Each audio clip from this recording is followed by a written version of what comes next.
morning, my name is McKenna Gorslin, and I'm going to be telling you some of the basics of rhabdomyolysis, so that you can just better understand this condition and hopefully be the best support system to your relative as possible. So what is it? This is a rare condition where the muscle cells break down and die, and as they do this, they release their contents into the bloodstream. Specifically, they release a protein called myoglobin, and this is particularly dangerous because it makes the work that your kidneys have to do especially difficult. Myoglobin is something that your kidneys filter normally, so it takes the myoglobin out of your blood, puts it into your urine so that it can get out of the body. So if there's an excess amount of myoglobin in your blood, this just makes the work that your kidneys have to do especially difficult, and this can lead to kidney failure, which is just basically where your kidneys shut down, and it can also cause just a backup of toxins in your body, which is also not good.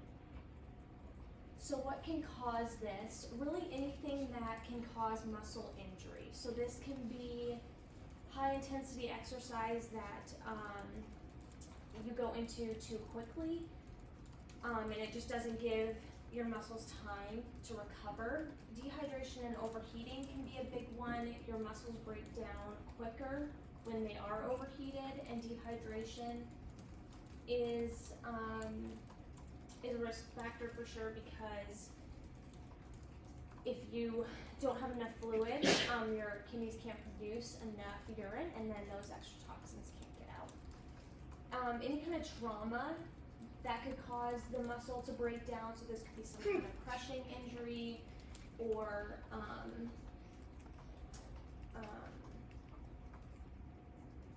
or any kind of severe burn. Some medications and illegal drugs and alcohol could also cause the muscle to deteriorate, and any kind of inflammation or infection that attacks the muscle as well. So because muscle injury is a risk factor, if you have a career where you undergo a lot of intense exercise, so someone who is in the military or a firefighter or an endurance athlete can be at risk for this. Rhabdomyolysis is not genetic, so your relative did not get this from someone else in your family, but other genetic disorders can put you at risk to get it. So that could be any kind of other muscular disorder. Having this can put you at risk to get it again. So if your relative does end up being diagnosed with this, it's going to be really important that you, as their family and support system, helps them to reduce the risks of all the things that I had on the previous slide, so that they don't experience this again.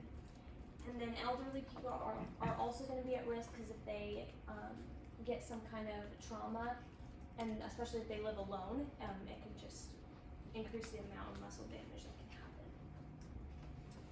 So diagnosis, oh wow, not bad. Okay, sorry. Symptoms range from mild to severe, and they can affect lots of different parts of your body, or they can just affect certain muscles. We sometimes look at specifically the shoulders, the thighs, and the lower back, as those are some common ones. Symptoms can occur 1 to 3 days after the time of the muscle injury. Some more severe symptoms are going to be muscle swelling and dark urine, and that's going to be really key to notice, because that just shows us that some kidney damage has already occurred. So especially if your relative does end up dealing with this again, if you do see the dark urine, you're going to want to get them back into the hospital right away. And then confusion is also going to be one of those advanced symptoms. And then muscles just being weak or sore are going to be the more mild ones. So diagnosis. What we're going to do is we're going to do a examination of your physical activity, see if your relative has increased the amount of physical activity that they're doing. Evaluate their medications or alcohol or drug use to see if they are taking anything that could lead to that muscle deterioration. We're going to do a urine test, and we're going to test the amount of myoglobin that's in the urine. So if there is a high amount, we can tell that there's probably some muscle breakdown happening somewhere. And then a blood test can also show us this.